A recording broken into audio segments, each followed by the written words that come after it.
Hello and welcome to Barnsley for round 5 of the HSBC UK Men's National Circuit Series. We were over in Lancashire just a couple of days ago for the Colne GP, where series leader Matt Bostock had a very happy birthday indeed.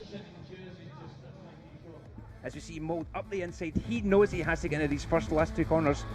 Mould's a rider who's got a long sprint. He can sprint for a long time. He's not got that instant jump, that instant kick, so he can go for a long time, take everyone by surprise. As he goes into this final straight now, he's got Bostock on his wheel, he's opening up this sprint. Who is going to take it and who's going to hold on? Yep, Mould here looking incredibly strong. Bostock's just floating about in the back there. It's just to see if he's got a gap to come through here. As we see Mould all the way to the line, it's a really tight sprint there. It looks like Bostock's made it 4 for 4. And joined on the line now by series leader Matt Bostock. And I keep saying this, but 4 out of 4, that is remarkable. You must be buzzing. Yeah, it's obviously been a good run. Hopefully I carry it on, but if not, we're working for Hollywood tonight, so pressure's on him instead. How many eyes are going to be on you tonight, though, in the pack? Hopefully all of them, and then I'll let Ollie go. What do you make of this course? I did it last year, yeah, it's technical. I think it'll be harder in the wet. It might be... there is a few dodgy corners and a few bits of paving, so it might be a bit dodgy, but we'll see. Okay, well, thanks for joining us. Good luck. I'm going to get off this start line and out the way. Let's join our commentators in the booth tonight, James McCallum and John Herity. Evening, folks. How are we doing? Thank you for joining the live stream. I'm joined once again by Mr. John Herity. John, thanks for being here tonight. Thank you, James. So, we just seen there, Matt Bostock has taken the start line tonight. Well, that is a surprise, I have to say, with the national. I'm also surprised, yeah. National Championships on Sunday. The series is already wrapped up for him. He's obviously on a roll, so his manager obviously thinks he's good enough to go all the way through to the weekend as well. So good luck. It's a risky.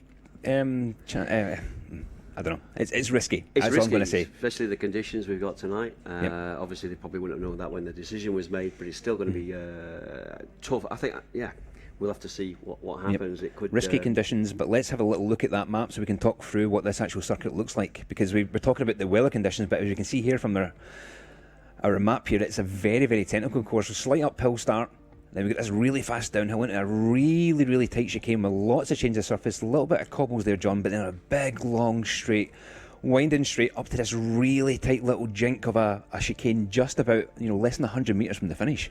It's a well-used circuit. Barnsley have been there for a number of years. It's difficult. It was our national championships a few years back where Ian Bibby won, but it's a tough circuit. As we saw from the women's race, I expect this is going to split up right from the very start, similar to Abergavenny. Yeah, wait, exactly. It's exactly the same as Abergavenny, but unfortunately the conditions are the polar opposite. Abergavenny was beautiful, sun setting in the beautiful valleys of Wales, but today we're in the murk of deepest, darkest Yorkshire, unfortunately.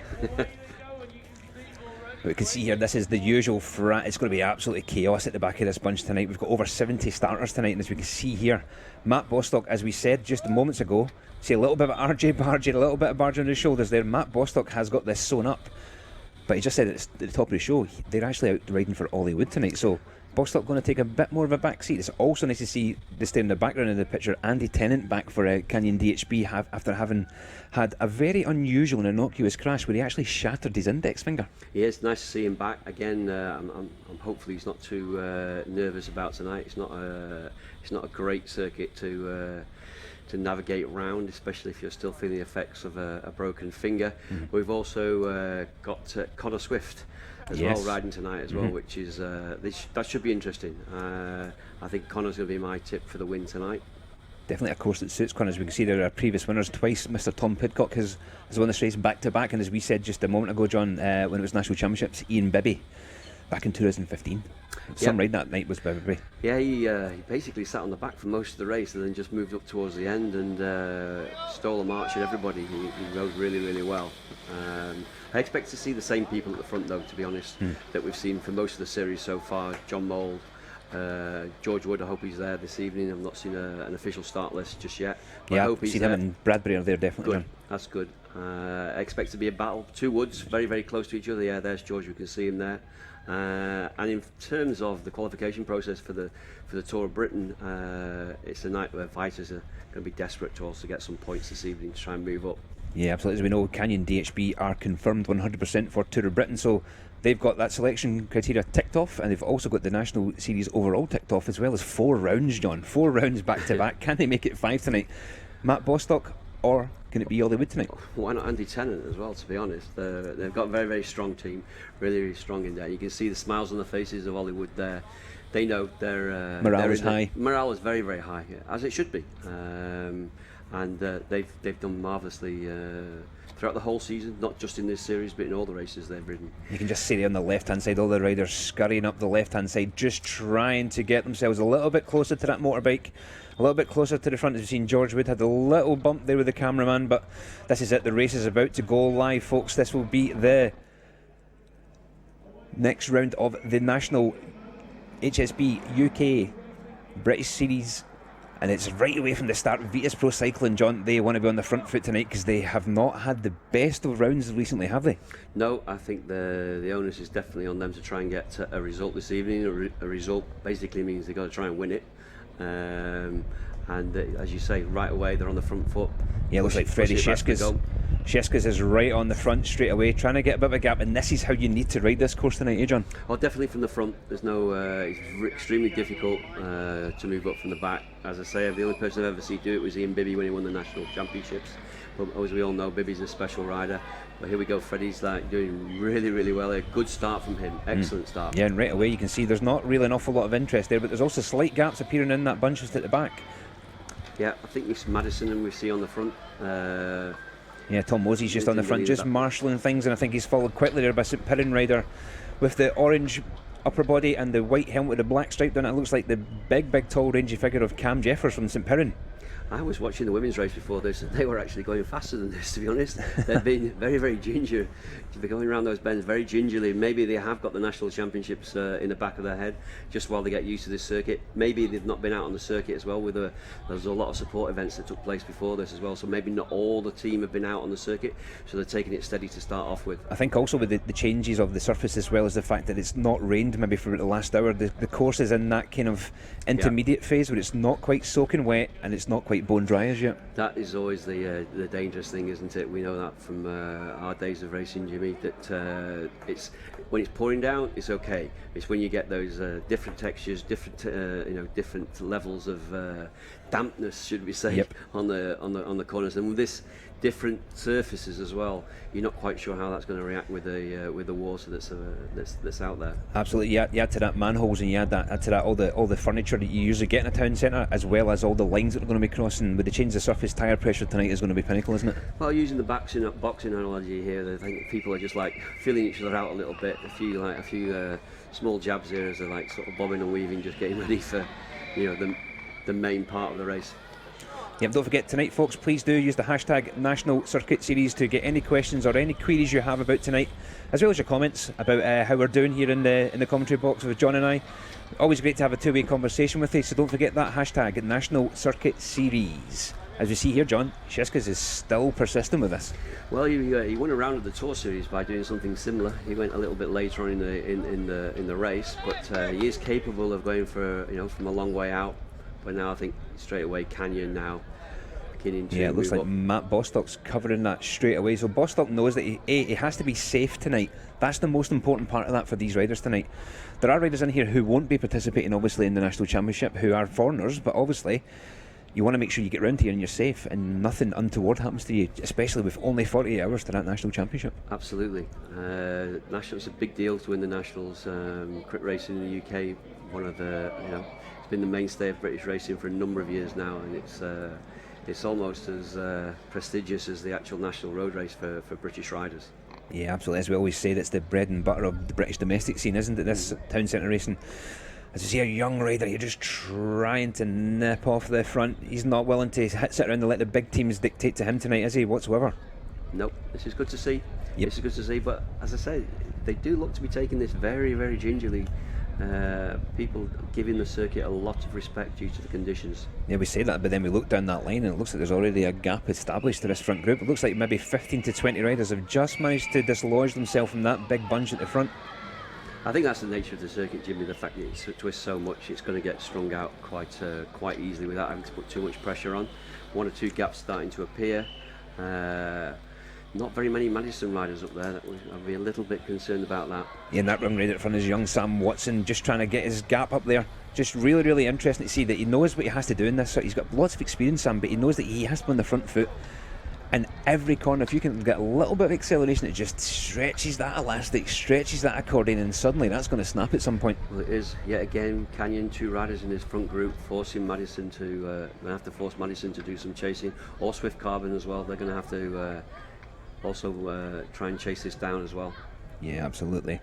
It's good to see such a rider as well from one of the smaller teams from Finshaw House, willing to take this on, really, really get stuck in, and we've been seeing that being more and more evident as this series has got on. It's taken a few teams a little bit of time to get into the swing of it, but now with a lot of the tactics being involved with the bigger and more established teams, the smaller teams and the club teams are having more opportunities. I think that's good. It's great to see. And for me, it's probably going to be the way forward next season. I'd like to see more of these smaller teams get together and challenge the big teams. I mean, once you get one rider from at this level, put in a performance, then they'll start to not lose respect for the senior riders, but they know it's possible, and they'll commit a little bit more, which is great to see. And obviously that comment, John, comes off the back of the fact that Madison Genesis, one of the longest serving teams in the UK, have decided that basically that they're just not going to be continuing for next year. As I see down here, we've got a little question there from Chrissy F. Brow. Can you explain why crit races relate to qualifying for the Tour of Britain? John, that's probably your bag. Thank you for your question. If I had my way, they wouldn't. But I think to get to buy-in from all the continental teams in the UK, so that they make sure that all the individual organisers of this National Crit Series get a full field, then they make it part of the qualification process that you're going to score points in this crit series, and that means all these teams have to commit to the whole series. So that's the reason they've included it. The other one for relating to crits is obviously the Tour Series. The Tour Series, basically that's the same organiser as the Tour of Britain. So that's the logic behind that one. And ultimately, it's just an accumulation of the points for either teams or the individuals. It is slightly different for the Tour Series. Obviously, it's the team where they get the points once. It's the team, the winning team will get the 10 points. In this series, it is the individual overall. So as we already said, that Matt Bostock has already won this series, so Canyon will have scored another 10 points, and then we already said they have qualified for the Tour of Britain already, so they can ride completely with a free hand here this evening. I think that was quite evident from the top of the show when they said that they're going to ride for Ollie Wood, who unfortunately is conspicuous by his absence from this front move, because we've got 4 riders in there from Canyon DHB. Rob Scott right on the front there from Wiggins Lacall, but more importantly, there's no Madison Genesis riders in this group. No, and they weren't to the fore in the chase group behind as well. And there is a danger on a night like this, with the national championships taking place on Sunday, that riders will just say, right, enough.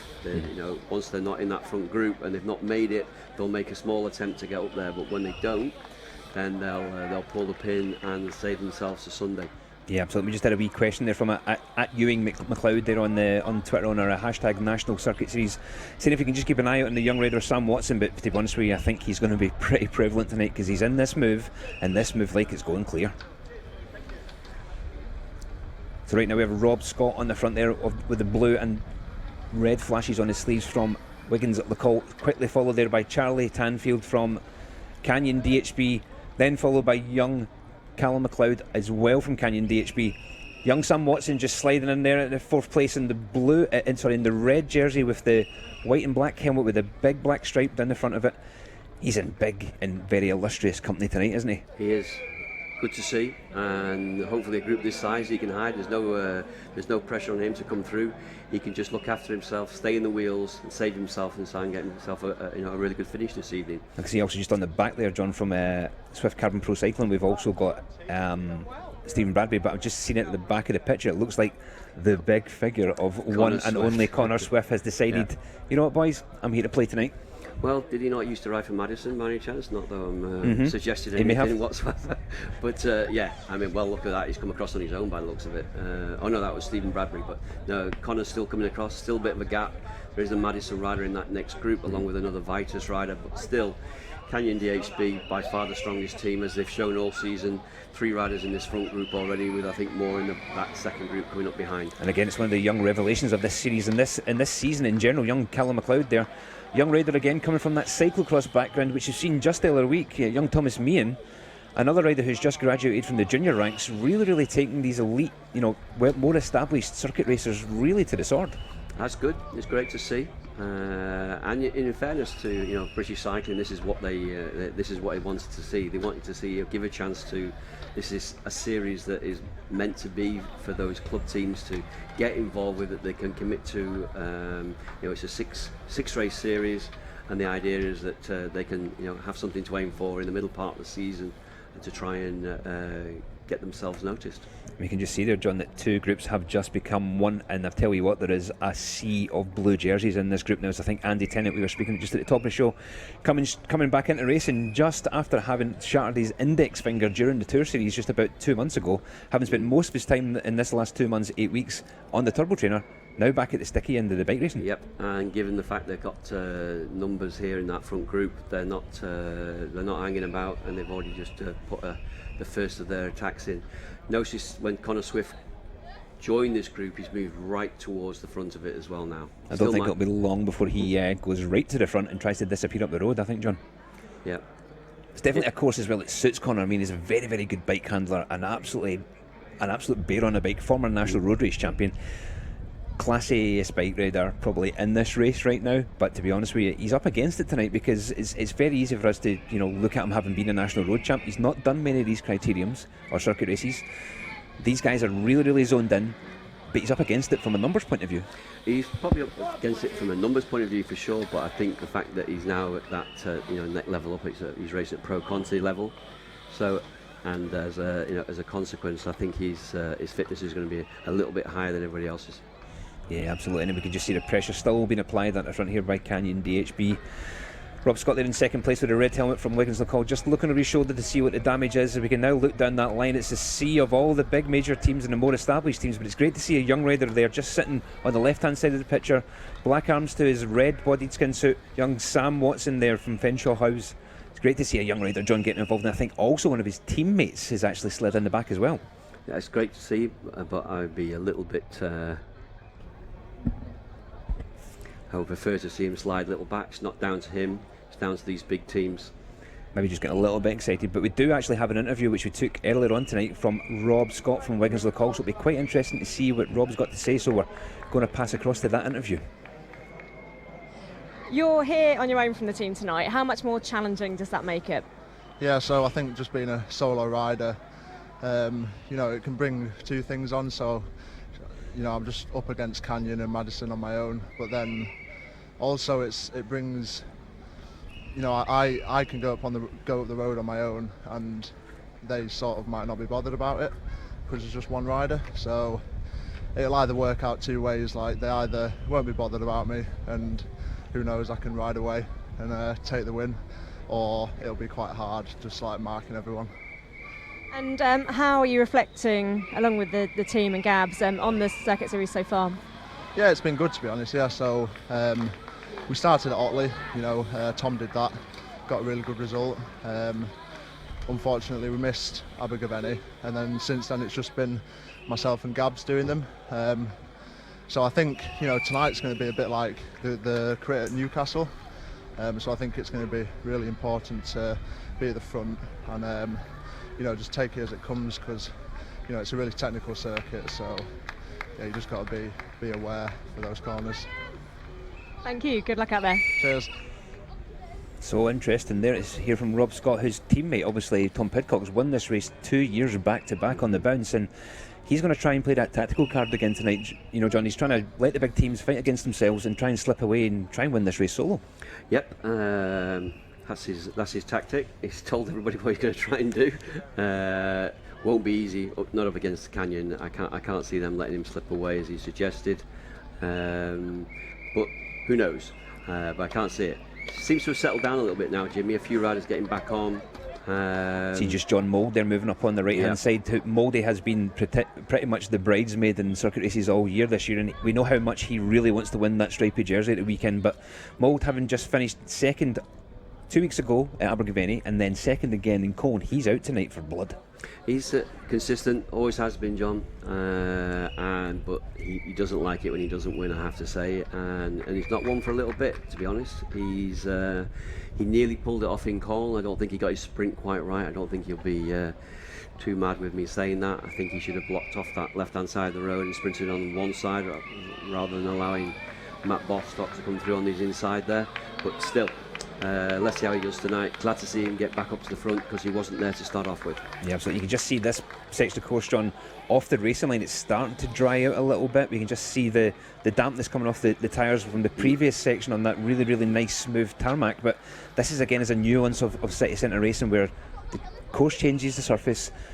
The amount of traction you've got as well plays into your hands, and it only takes you to take the corner in the last lap a wee bit too quick, because that's always going to be the fastest you're taking these corners because of the race coming to the finale. A little mistake and that could be the end of your race. Absolutely, we've mentioned it already. The fact that the circuit is dry in sections, and you saw that section just before you hit the cobble section, or the clinkers as we like to call them, the smooth cobbles there. It was actually dry on either side of it. It was only the tyres that had made the section where they were the racing line was still a little bit wet. So yeah, they've got to be really, really careful, especially in the finale of the race when the old red mist starts to come down and they're all fine to get into that last corner first.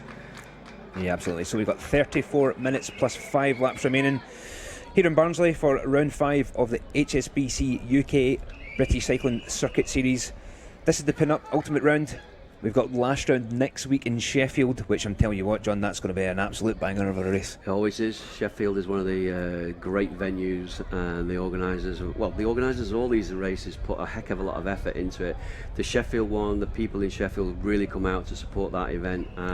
Just feel a little bit disappointed for Barnsley this evening with the bad weather. They've not got as big a crowd as they usually have, but it's still great to see the finishing straight with lots of people cheering the riders on.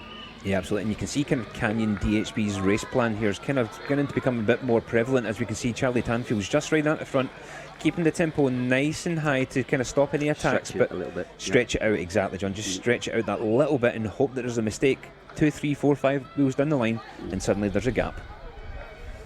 Well, good to see that John Mould has now moved up, yeah, it's great. It's great to see Mouldy in there now. We actually got an interview from Mouldy earlier as well, John, so we'll push across to that. So we'll be interested to see what John Mould's thinking of his position right now. Obviously ahead of the national champs, but more importantly, what's his game plan tonight? Talk us through the finish of the last round we've just seen in the series. Did you think you were going to get Bostock? Yeah, well, I kind of ended up sprinting in a straight line. I probably could have hoped the barriers a bit, but yeah, what can he do? He's obviously going well enough and he's fast, so can't be too annoyed. It's pretty amazing. I don't think we've really seen anyone do 4 in a row before. No, I think that's he's on for 5, isn't he, tonight? So pressure's all on him. How are you going to stop that happening? I don't know. No, I don't know. Well, we'll have a good go. I think it's a completely different circuit. It's the one circuit that you don't want it to be raining, and it's raining. So, well, it has been, and yeah, it's going to be interesting. It's a lot can change in an hour. Because there's that corner, isn't there, that we always see, the infamous corner where the road surface changes. Is that going to be quite precarious tonight, potentially? Yeah, pretty much. I've done it in the dry loads of times, and it's been quite dodgy. So maybe it's one of them when everyone knows it's wet.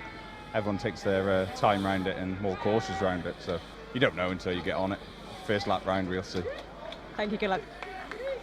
Interesting comments there from Mould, especially about just a few days ago about his racing Colne. But yeah, it's very rare you hear Mould very hard to find the right words to say. He's always a real proper cheeky chap, and he's always got a nice anecdote, but you can definitely see he's getting a bit more serious now as we're approaching that national championships in the next couple of days. Well, I think Rebecca did a good job there of coaxing stuff out of him. I think he's got they've obviously got a tactic for tonight, but he wasn't going to trying to be cagey.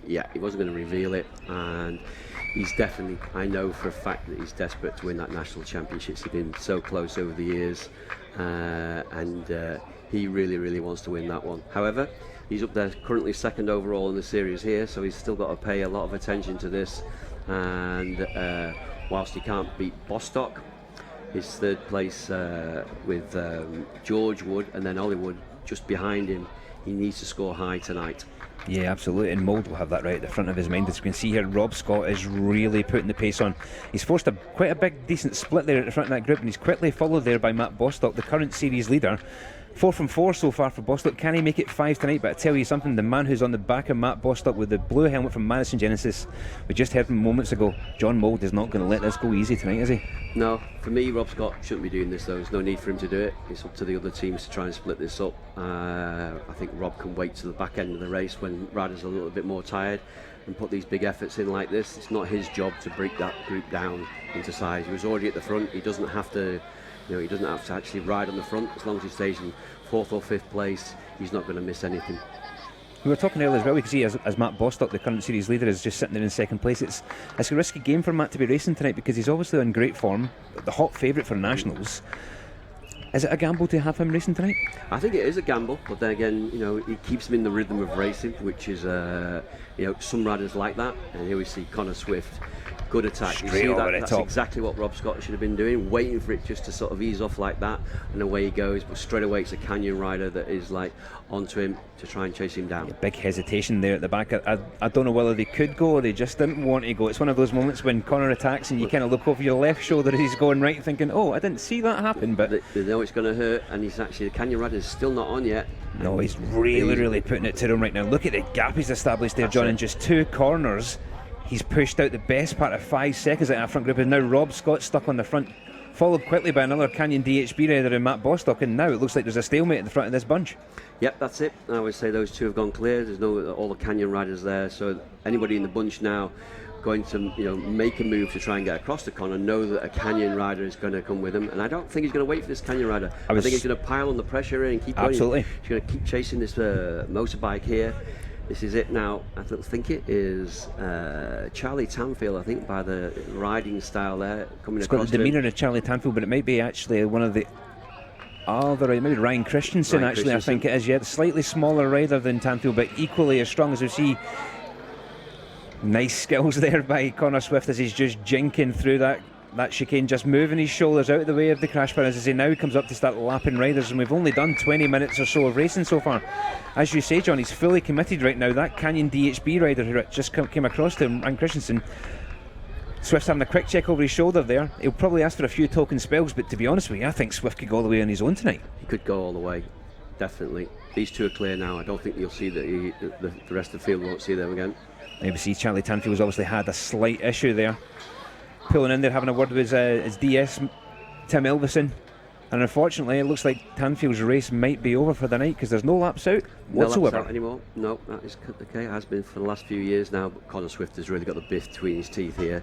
I can't see these two riders being caught now.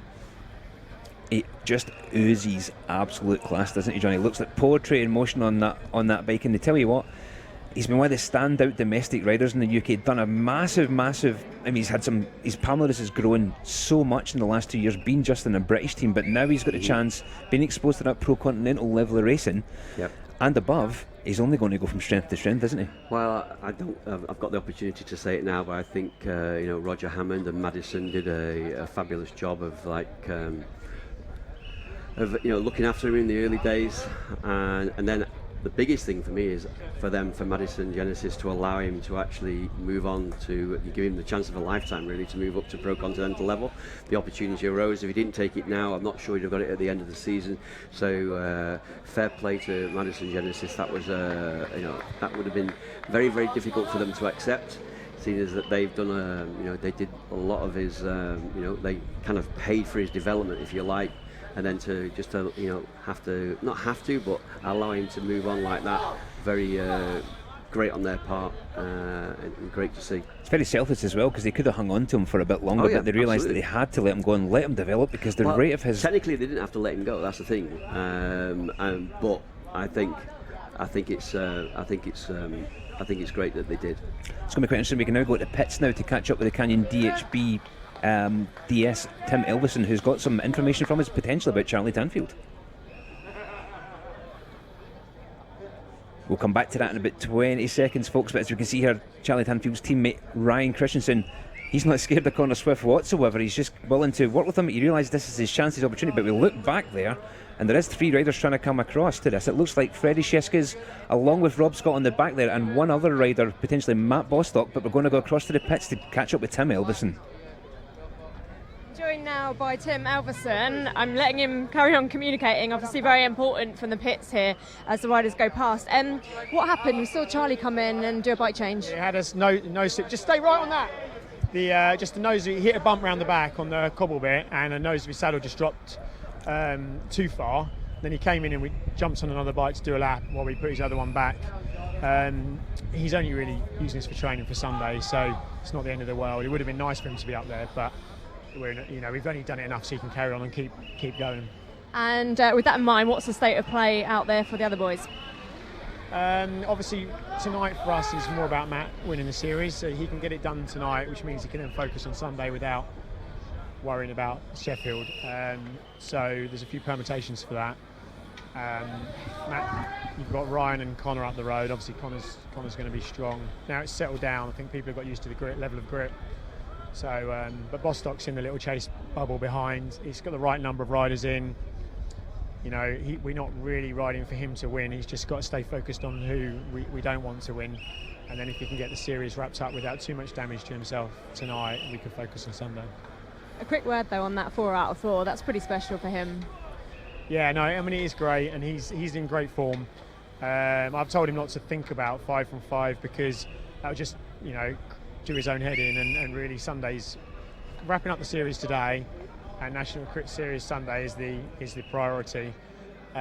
So we're not thinking 5 from 5. We've had that conversation, and yeah, drive, it's perfect, drive. So we're not overly worried about that. I mean, he has just found himself in a group with Ryan, which means he can sit on. I mean, John's here, which means he's obviously not up there, and him and George Wood are the only 2 mathematically that can beat Matt.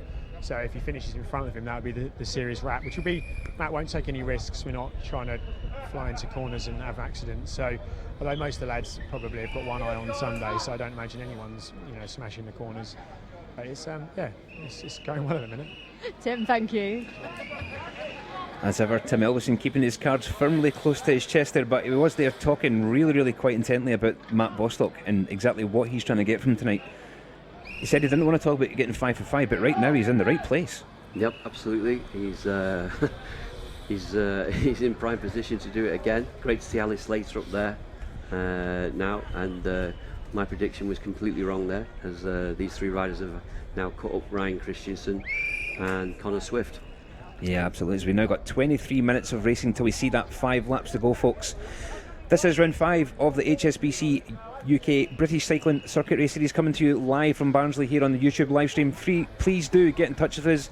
Any questions, any comments you've got, use the hashtag National Circuit Series, and John and I will do our best to get back and answer them while we're getting caught up with the thick of the action right now. As we can see, Ali Slater on the front from Vitus Pro Cycling, really giving it full tilt up here, John. Yep, one of the stalwarts of the scene here in the UK. Always fully committed every race that he goes to. When Ali was in the teams that I managed, he was always the first guy on my sheet. I really rated him as a rider, and he managed to get his first UCI win with us 2 years ago, which I was really happy to see. He's dedicated, works for other teammates all the time, so great to see him, giving him a chance to shine himself. Yeah, absolutely, and it's great also to see questions coming in there from @WillSpriggs1. Do you think we could see St Piran winning any races this year? I think so. Yep, definitely. not just Steve Lampier. There are other guys in that team that are doing really, really well, and it's a sort of team, along with CCC Sheffield. I think I think the way the sport is going to go in the future as well. More club teams like that, committed, smaller budgets, but small committed teams that will possibly not ride the whole every single series here in the UK, but pick out like things like the National Crit Series, all the Tour Series, all the National Road Series, and they commit to one of those things to try and win it. So I can still definitely see St Piran winning a race this year. You have to remember they're only the second year of a development team ultimately, and Stephen Lampier moved down from obviously being part of the continental scene in the UK, and you couldn't ask for a better head of a team to actually, lead these young riders and mentor them into those positions. And he's a great figurehead in the bunch in general, but to have them as part of your team, it's a great asset for any team, isn't it? Yeah, I spoke to Steve about 3 weeks ago, and that's exactly how he sees his role within that team. He's mentoring those guys. Some of it he's doing it from the front, other times he's just encouraging them, looking after some of their riders' training and so on as well. But he himself is going well as well. He's like freed of the shackles of working for other riders, and if he's in a smaller team like that, he's always going to get his chance. So I definitely can see a St Piran rider winning before the end of the season. I think it would be really great to see. As we just now look back there at the bunch, on the front of the bunch there, the blue helmet and the red shoulders of Madison Genesis. It was young Joey Walker there, trying to really do something now for Madison Genesis, who have unfortunately missed the boat with this move at the front, and they are now on the back foot, having to put some pressure on that bunch to try and bring this gap down if they're going to get anywhere near up there for John Mould. Absolutely. I think they always seem to be on the back foot just lately. Is it Colne was a different type of circuit, but on these like tighter circuits, they've always seem to be getting a little bit caught out and always seem to be on the back foot. But then, you know what? The big one on Sunday, that's the one that matters to them now. And whilst we're saying they've got it wrong this evening, I can also see them getting it very, very right on Sunday. Yeah, so we've still got 20 minutes, of course, John, before we see that 5 laps to go board. And you can see there's riders getting lapped left, right and centre here, as we see young Ryan Christensen just giving it a little bit of a nudge as Rob Scott there with the red helmet and blue shoulders of Wiggins LeCol just tries to come across to this rider here from Canyon DHB. Canyon DHB have got the luxury here of having 2 riders in this front move, and they can now start to hit out and just see what's actually going to happen from that move, as we see Matt Bostock just sits on the front of that group, looks over his shoulder to Connor Swift to say, well mate, if you want this, it's all down to you. Down to you, absolutely. Which is the beauty of a team that's like in full flight at the moment. They're riding exceptionally well. All the riders, doesn't matter who it is, once they, they're all given their chance, and that's also nice to see as well. They're not all just riding for one guy week in, week out.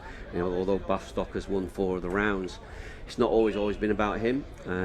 You saw Madison put all her eggs in one basket in Colne, trying to bring everything back for that sprint. In Bostock's case, or Canyon DHB's case should I say, they've not always ridden like that. They've given every rider within their team a chance to win.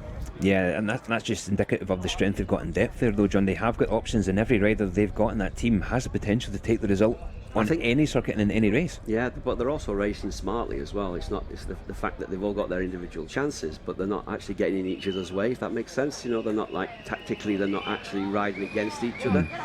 They're riding very, very smartly and are quite happy to adapt during the course of a race, even though they've had a meeting beforehand and made some suggestions of how they'd like this race to win ride.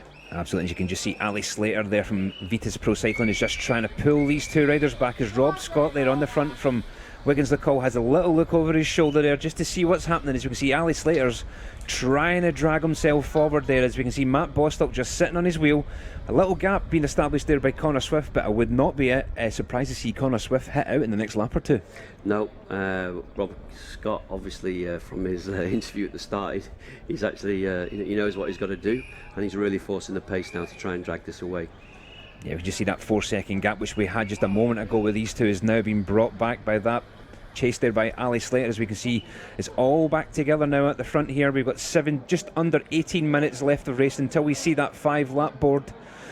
And you know what, John, this has been a great race so far. Unfortunately, it's just been again like the ladies race, it's broke up really, really quickly due to the conditions and the nature of the circuit. Obviously there's been a few people having technical issues, like Charlie Tanfield hitting barriers with his front wheel and puncturing, so there's always issues.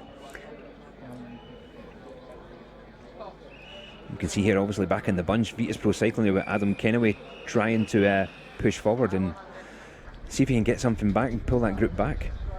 I'm not quite sure why he needs to do that with Ali Slater there in the front group. but still the on the front foot here, definitely Canyon.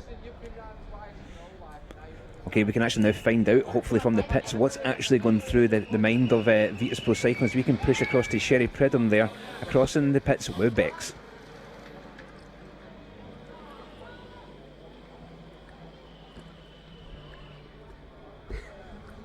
And Sherry Pridham joins me in the pits now. Firstly, how's the state of play on the road for your guys? How's it looking?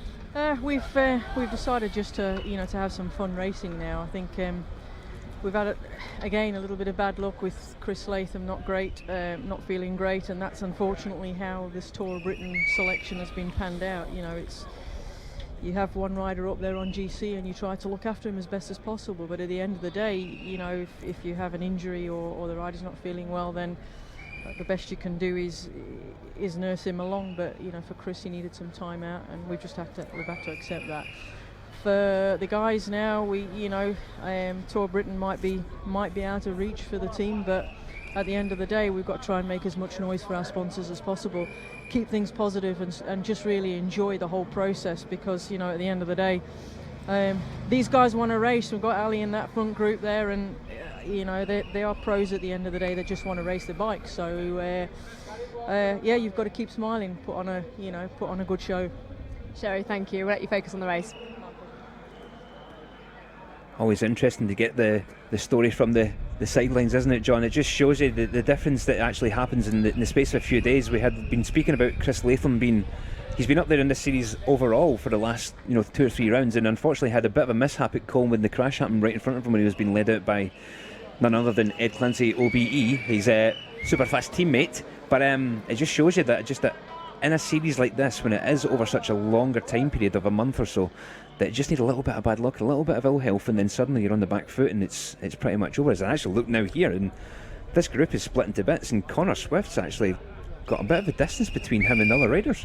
Yeah, he has indeed. So I actually noticed earlier on, he's been out training today. He's been out behind a motorbike. I noticed from his social media posts he's been training today out behind a motorbike. Maybe that's taken its toll a little bit, although he just seems to be making an effort to come back a little bit. It looks like we've also lost Christians as well. Yeah, he's not there any longer, so maybe potentially there's been an issue at the back of the circuit on that chicane when he's maybe potentially came off the young Canyon DHB rider, and now it looks like this group is going to come back together. If Connor Swift can make his way back up to this group, we'll be down to a group of only 4 riders at the front.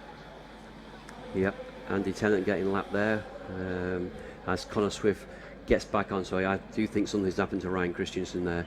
That's caused that little bit of a split. Yeah, we must have missed that just out of shot as we were focusing on that front too. As we can see now, this has come down to a group of 4. Ali Slater on the front with the red and the black helmet of Vitus Pro Cycling, quickly followed there by current series leader and the man who has got 4 from 4, going for 5 for 5 in the National Series tonight, Matt Bostock in the blue of Canyon DHB. Quickly followed in the back there by young rider Rob Scott, who at the top of the show was talking about how attacking he would be tonight, and you know what, he's living up to his promise. He is. Just getting on the back now though is former British champion and one of the main protagonists of this evening. He forced the split first of all, and he's just shown how strong he is tonight. You were just touching on how he'd been out training already behind a motorbike tonight, so he's on fantastic form. Connor Swift just getting back on the back of this little group, and I don't think it'll be long before we see him trying to put some daylight between him and these other 3. Well, I think now Canyon down to one guy there at the front means now they don't have as many options. This is now played into the hands of both Connor and Rob Scott. I think Ali Slater not the best sprinter. He's also going to be looking to try and get away on his own. But Bostock doesn't have to ride. He can just sit on and not contribute here. He's already got the series wrapped up. They know they've got to get rid of him before the finish, otherwise he's going to win again. Yeah, I think you can just see a gesticulation there by Bostock to kind of wave the riders through, but now he comes back to the front, and to be honest with you, he's been complaining the last few rounds about feeling quite tired, but tell you what, tonight he's not shown any weaknesses. He's now gone at the front and starting to put the pace up a little bit. As you see, this group of 4 has now got 25 seconds on the chasing group, so we're now getting to that thick end of the race now, John. It's not going to be long before we start to see that 5 laps to go, and then it's going to start getting really technical as the sun now sets and we start to get into that nice twilight light. As we see we get towards the end of this race, 12 minutes to go. Who's going to take it? Well, you wouldn't bet against Bostock, would you? Bostock, should I say, is 4 from 4 already. I'm just wondering how much that little effort that Connor had to make then has taken out of him. But I'm still going to go with Connor Swift. That's my, I tipped him at the start, and I'm going to stick with that, even though Bostock being there means I could be wrong.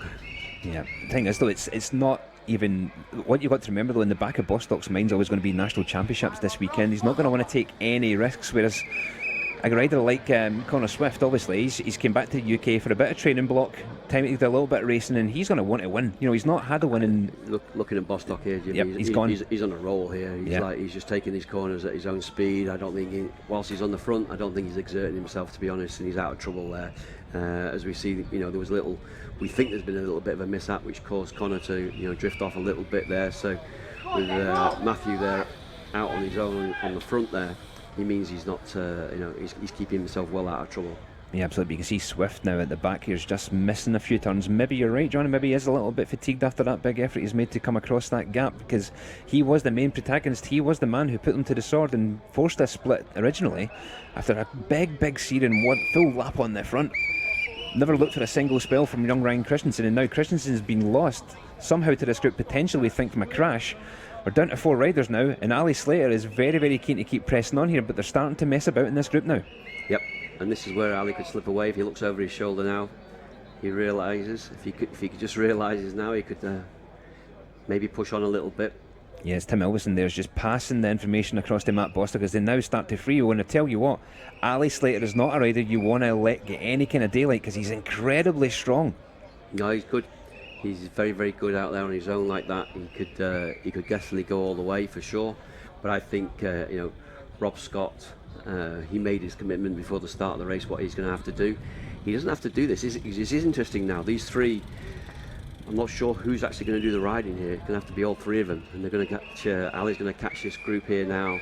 If he can get through this group cleanly, yep, and then the others have a little bit of a problem getting through, then that'll give him a little bit more of a gap, which is good for him. Yeah, it's great also to see the riders. That was David Duggan there from Wheelbase Cabtech, just moving out the way, giving the bit of the respect to the riders that's necessary. But again, on circuits like this, John, this is always going to be an issue, especially when we've still got the best part of 10 minutes of race until we hit that last 5 laps to go. There's going to be riders all over the circuit tonight, especially given the conditions we've got to deal with. There is, and we saw it in the women's race earlier on there. I'm not sure what the solution is, but I think there needs to be something better than we saw. Then even though some of those riders got out of the way there for Ali, not all of them did, and I think there should be some sort of etiquette. Yeah, now you see that he's kind of enveloped in that little group now, as they've now realised that the rest of the race is coming across, and they don't want to hinder the race. Want to keep it fair. Don't want to give Slater too much of an advantage by helping him along here. But you see Rob Scott again back on the front of this group, trying to bring it back together to get that quartet back into some kind of cohesion, because they still got the best part of 15 minutes of racing left, John, and right now that's going to be a long way, especially at this point in the race. Well, just those four, it's not as though they've just got away. They've been away for some time now, and I think Ali there knew that he wasn't going to be able to go all the way from the all the way to the end. And there we see, this could be the moment that we find out what happened to Ryan. Oh, there it is, right there, and you see Connor Swift. What reactions! Brilliant. If in doubt, foot out. Speedway style round there, Sean. Very, and that explains exactly why Connor Swift had that massive gap to pull back. But I tell you what, some effort by him to get back onto here. But now he's been quite savvy. He's sitting on the back, let everyone else kind of outfox each other, and I don't think it'll be long before we see him hit out. Yep. But that just goes to prove what we've been saying all evening. The different, you see the racing line there where it's still wet, and yet either side, the clinkers there are actually dry. And I think Ryan fell foul of that. He just found a little section was still a little bit wet, and down he came. Absolutely, and that's the thing, is that you set your bike accordingly for the conditions, and you expect them to be within an hour, give or take. You expect them to be pretty similar, and as well, as Tim Elvison touched on earlier when we were speaking to him in the pits, that the conditions do change throughout the course, but you generally get a good kind of feel and a good sensation for how much grip is there, and it looks like maybe Christensen just lifted his head a second or two, or didn't put enough weight through that bike, and suddenly he's on the ground and out of the race. That's right. Now these four they're starting to look around a little bit. They're now concerned about the group behind catching them. One or two of them just been starting to look over their shoulders. They're not going that hard now, to be honest. So I think they're playing right into Bostock's hands here, to be honest. Yeah, it's looking pretty controlled, but they are keeping a good tempo together though, John. They're not maybe quite full gas, but they're just maintaining enough gas here, as we can actually see Tim Elveston there gesticulating that the gap is actually growing to the group at the back. So when you see, we get a little bit of foxing around at the back here as Bostock's went, you know what, I've won 4 of these, I can take 5 when I want, but I don't need to be riding. No, that was a classic sign from the pits. I think you see a lot of managers shouting from the side of the road, but to be honest, as a rider you can't hear it. So these hand gestures, that one that Tim did there, that is a classic way of like getting information to your guys in the breakaway. And we now have another little tweet in there from @Craig Hardy, a good friend of mine who is from up north in Dunfermline. Who are my tips? Who are our tips, John, for Sunday's National Championships in Rochester? It's got to be Matt Bostock, to be honest, hasn't it? He's got to be number 1. It depends if Canyon get right behind him and decide to ride completely for him. That's not something they've done, all season. So it's whether or not they commit to that. But you've got John Mould as well, Ian Bibby. You've not seen him for any of the season, but I tell you what, with Bibby, you never know. You never know. Yep. He's an incredibly classy rider. When he's on, but when he's off, he's definitely off at the same time, isn't he? But that's the thing is, as well, is, we spoke about already about the fact that Matt Bostock here, just sitting at the back, number 1, the winner of 4 rounds. Can he make it 5 tonight in this HSBC UK at British Cycling National Circuit Race Championships? The thing is for me is that Bostock now, he's won 4 rounds. He's in good form. He's looking a lot better tonight than he has the last 2 previous rounds, basically off the back of off the back of Colne. He was saying he was still feeling pretty fatigued, but tonight he's looking like he's maybe had a bit of recovery and he's kind of had a bit of a chance to have a reset. And now he actually looks like he's freshening up quite nicely. But there's not only that, there's also the pressure on his shoulders from the fact that he has been so successful. And as we always know, the National Championships is a very, very different race. I think he's a sprinter, so for me, I think sprinters deal with that sort of pressure really, really well. In fact, I think they thrive on it. And you cannot beat when you're winning in the way that he's been winning. From the front, coming from behind when he beat John Mould the other night in Colne. I think his morale is going to be sky high, and he's going to be very, very difficult to beat. I think that was indicative of that sprinter's mentality right there, John. He's giving his legs a little shake out, so again, the mist is starting to descend in Matt Bostock, and can he make that 5 rounds out of 5? I only remember one rider doing that previously, and it was Ian Wilkinson. Back in the days when he rode for Endura Racing, he won every single round of the National Series, but there wasn't as many rounds back then. It was only about 4 or 5 at the time. But you know what? Nothing can be taken away from Matt Bostock tonight, irrespective if he wins this or not. He has got this series in the bag, and he's basically whitewashed this along with the Canyon DHB for pretty much this season. Across the board, they have been more or less the dominant team in the UK. There's no question about it. What I do like is the way he's racing here. He's very, very smart in the way that he's racing. He always puts himself in the right place every time.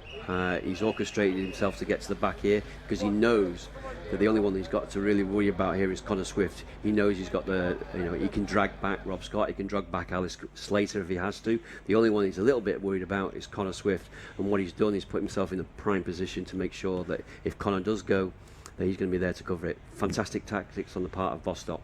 Yeah, he's put himself in the right positions where he can see everything that's happening ahead. He doesn't have to worry about what's coming over any of his shoulders.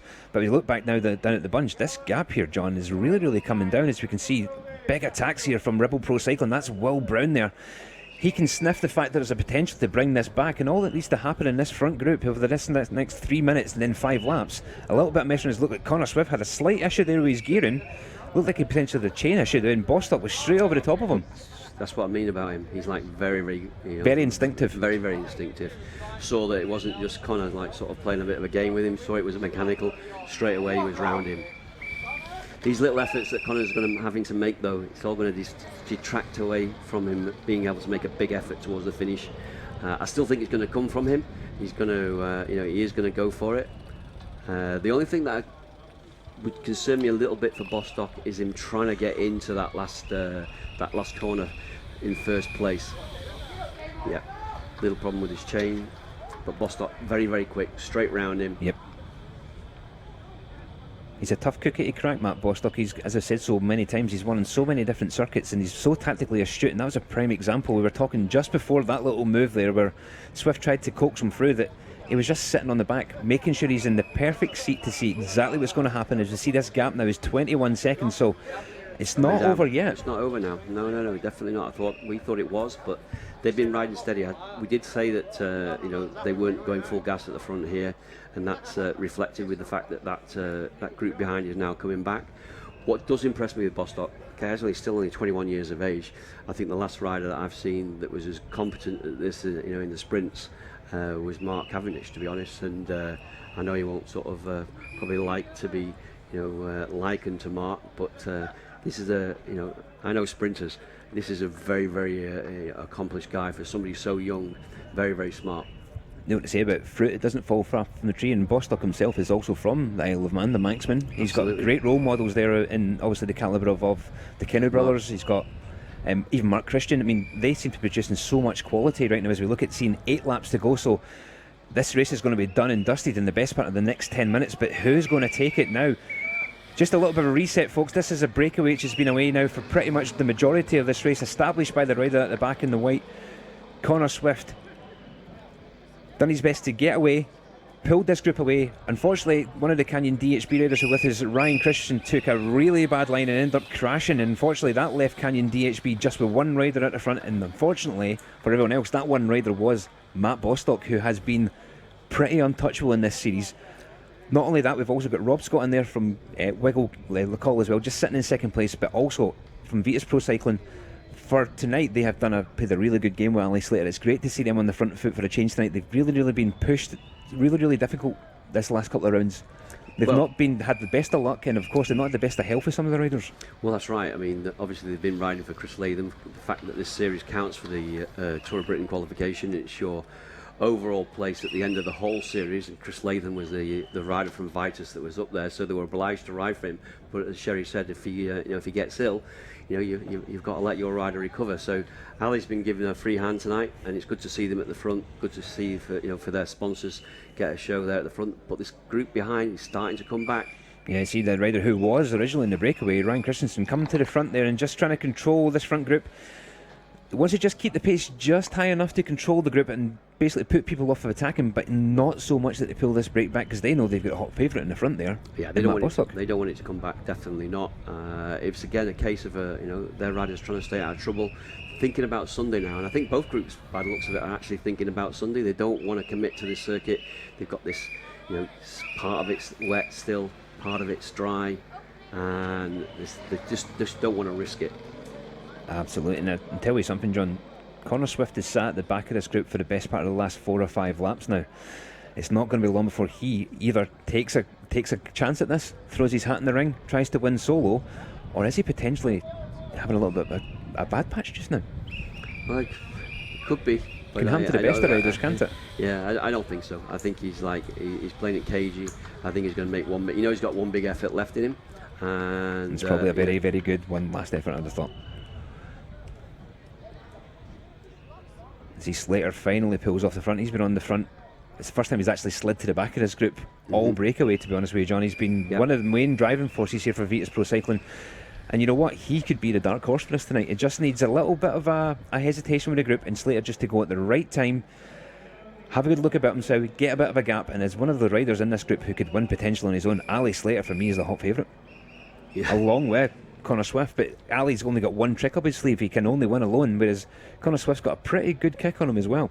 He has in a circuit like this, or finish like this. That would also it won't favour him in relation to Matt Bostock, but it's the type of finish that Connor will do well in for sure. Yeah, absolutely. And Connor Swift, of course, former national champion.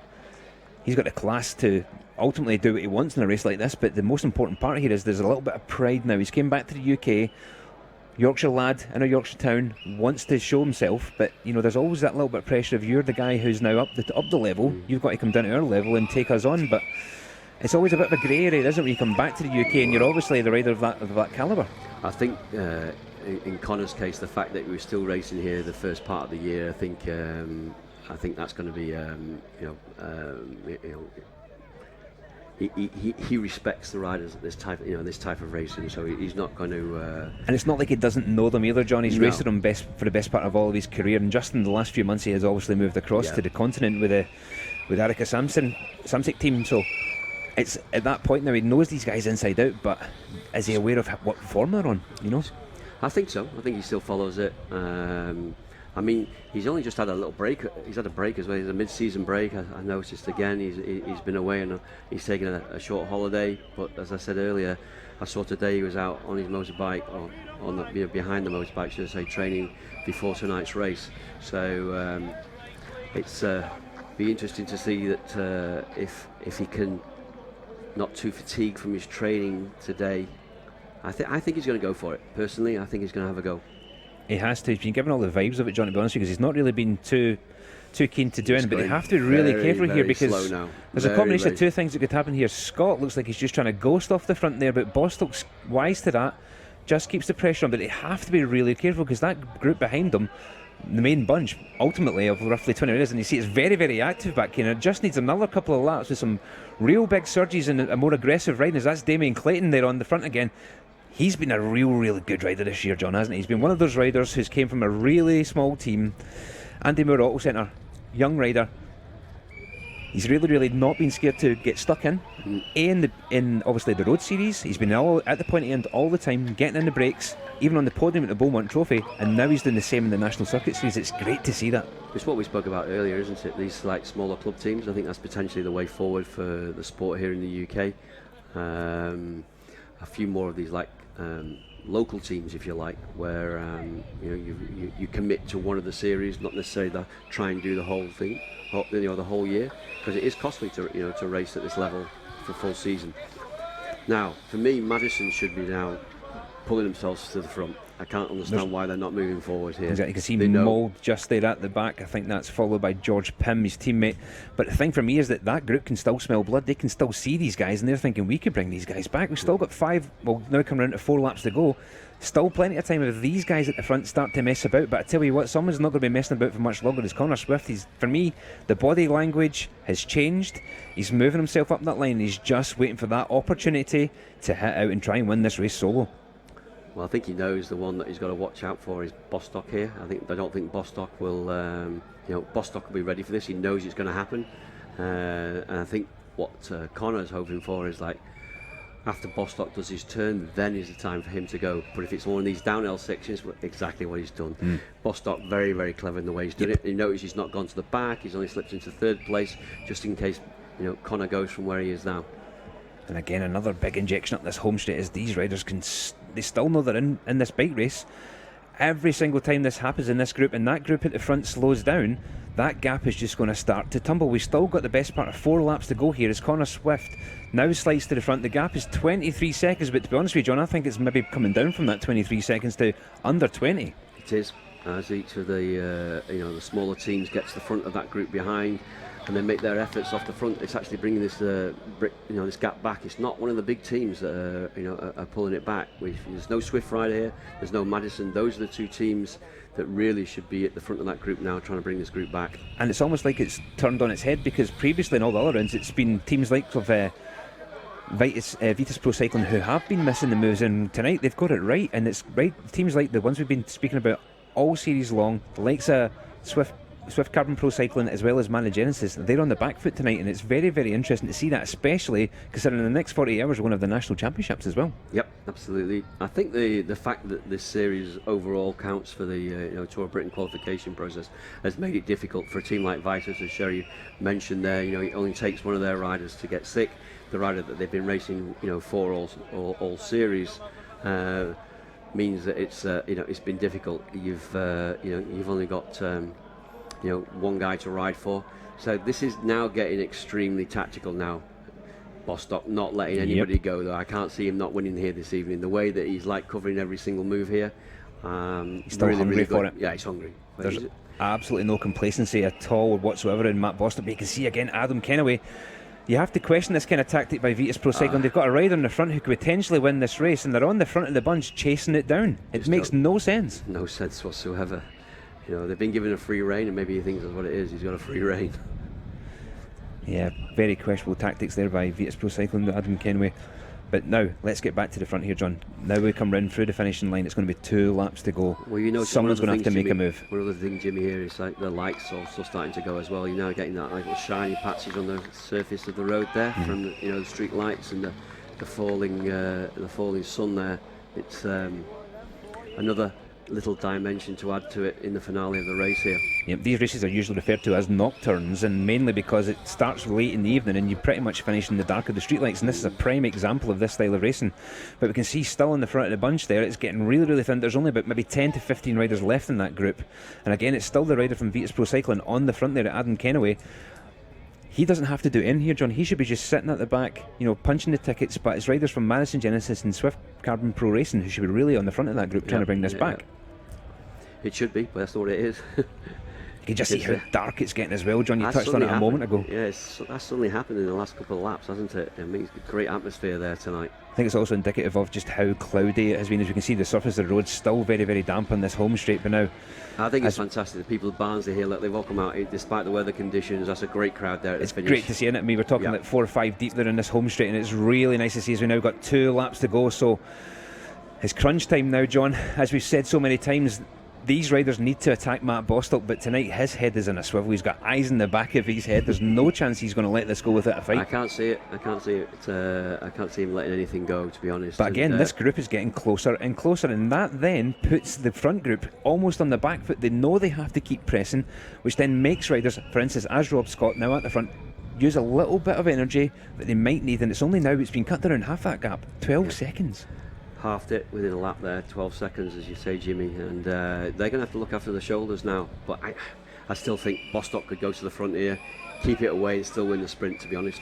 The way he's riding tonight, he could probably go from a lap out on his own potentially. He's just one of those riders where right now he's just riding that wave of form, and as you know, winning is a habit.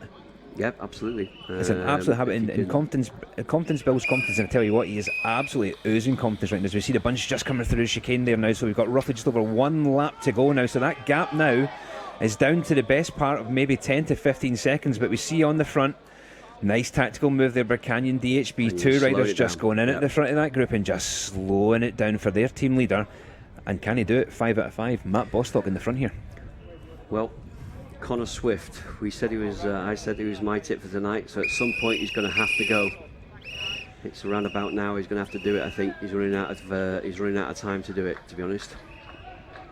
Yeah, absolutely. It's now going to get very, very, very tactical now. They know they have to keep working together. They know they're going to have to do this because this is now 1 lap to go. They cannot afford to let the pace drop here, but it's now going to get incredibly tactical as there's only going to be a few riders at the back here. For instance, Ali Slater's only got 1 card up his sleeve, and this is it. Slater straight over the top. He wants to be first at this corner, but straight over the back of him, Connor Swift's all over him, but Bostock again just sliding perfectly in that position. 3rd place, that's the prime position just now, just to make it around all these corners and then negotiate that little tight chicane in the home straight, and this could be in his, basically his in the bag. I'm just hoping Ali Slater can keep this going here, because if those 2 hesitate behind, he's a fantastic at cornering. Ali, look at that, he's taking a fair bit out of him, and we spoke about Connor maybe not being quite in the groove with the rest of the guys. He's committed now, Ali Slater, isn't he? He's got no choice now but to go full gas from this corner all the way to the home straight, and if ever there's a home straight that suits Ali Slater's strength, it is this one. Big, long, straight boulevard, but I tell you what, the rider who's in 2nd place, we've only got 2 corners to go, and Connor Swift is all over the back here. He's giving a perfect armchair ride here now to Matt Bostock. John, we've only got 2 corners to go. What are you thinking? I think that Connor should have sat up and let Bostock come round him, but anyway, that's he's done it. He's pulled himself back up to Ali now. But again, we've got another lap rider getting in the way here, so this is going to be... Bostock is maybe on the back foot here. He needs to really be coming through this corner in 2nd place. Ali Slater there up the inside, Connor Swift all over the back, and this is going to be a 3-up sprint. It's going to be incredibly close. Ali Slater leads it in, but coming around the outside there from Canyon DHB, he's going to make it 5 for 5. It's Matt Bostock. What a ride in the last corner there, John. It looked like he was out of it, but I tell you what, that lad has got speed for days. That was fantastic to see, but again, another lap rider getting in the way there. I'm sorry, but the commissaires have got to do something about that. That was, he had to check his line there, Matt Bostock. What a ride by him. Fantastic. Now back at the bunch, John Mulder just trying to scrape inside, but it looks like Freddie Sheska's just scabbed him on the line there from young Callum McLeod. But the talking point once again, John, is Matt Bostock. He's just went 5 rounds for 5. He cannot be touched whatsoever. Is this man now going to go ahead and take that stripy jumper in Rochester on Sunday? Well, I think he's definitely the hot favourite, no question about it. The way that he had to alter his line there, just in that final corner, that was because of the lap rider, that was pretty special. It wasn't ideal for him, but he still came from a long way back there. But he came across relatively easy, time to get his hands in the air as well. So great to see. And despite them saying that he was going to have an easy night, well, maybe it was easy for him. It did look like he's definitely looks like he's managed to recover a little bit from all those efforts he's already had to put in so far in the National Circuit Series. But I tell you what, one rider we really need to speak about and took the initiative, Ali Slater. Yeah, great to see Ali up at the pointy end of the bike race and on the podium. Definitely, brilliant. Really, really good. But I'm not sure again if that lap rider impeded him a little bit as well. Probably speak with Ali tomorrow and find out. But nothing, you can't take anything away from Matt Bostock, to be honest.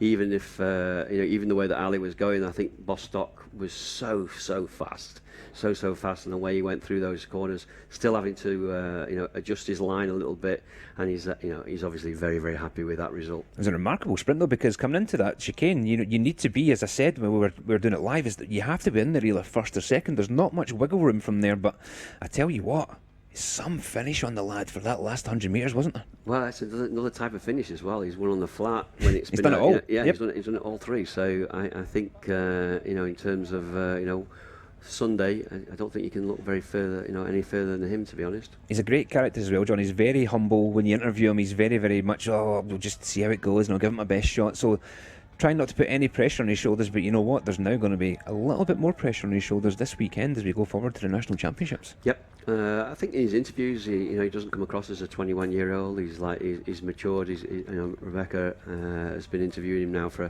a few of these rounds, and each interview he gives is, you can see he's a little bit more confident in the way that he talks to the cameras.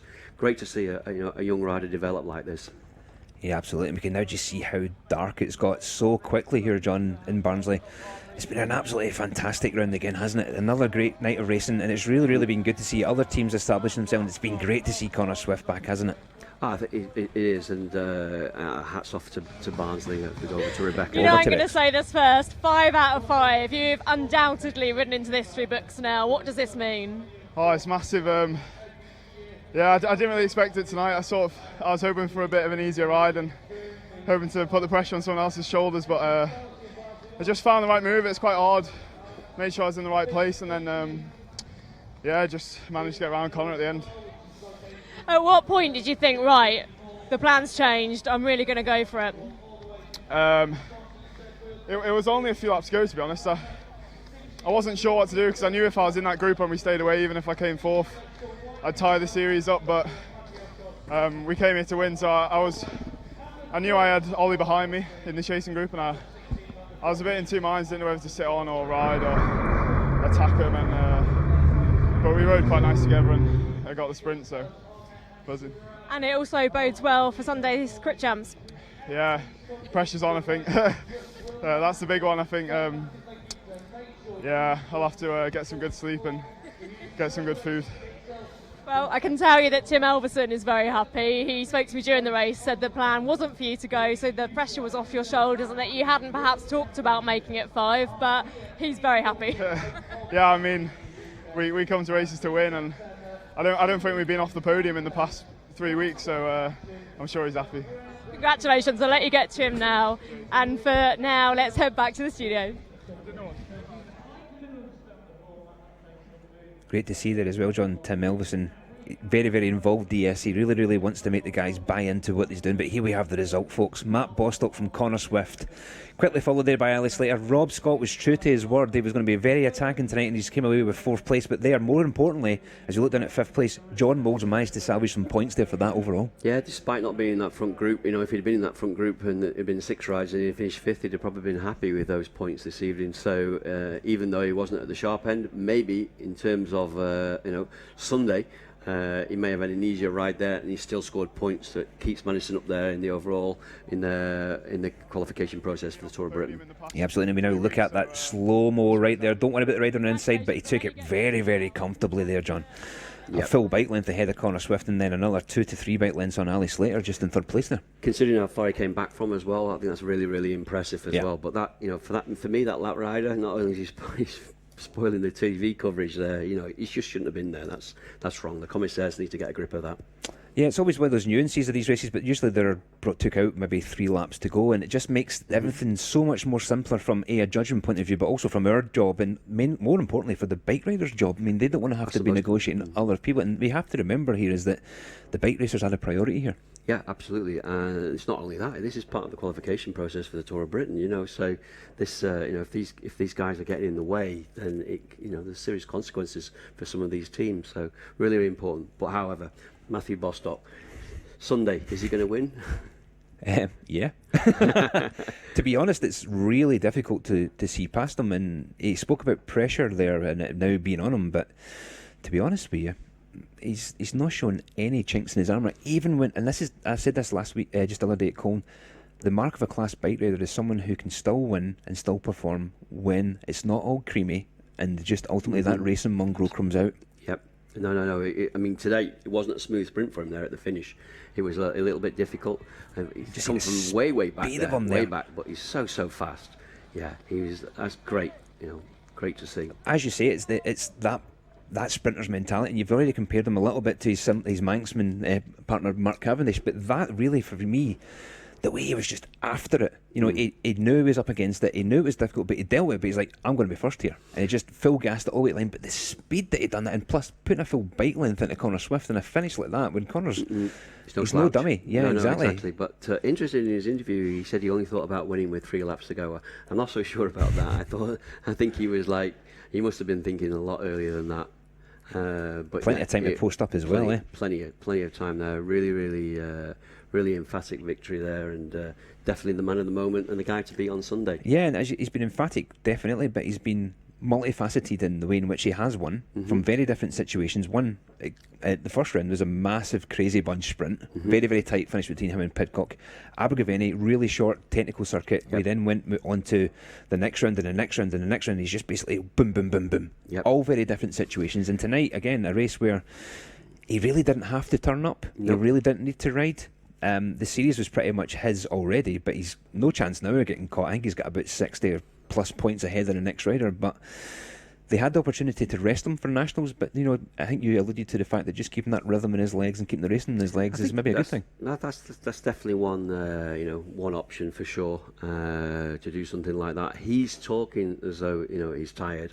He's been saying that in interviews and that, but maybe he's not that tired. Maybe it's just a little bit. It's a game, innit? Maybe all the theatre, John, innit? It's all the big bit of theatre. Maybe he's better at these interviews than we think. Yeah, and the great thing is as well is that it's great to see again Connor Swift coming back.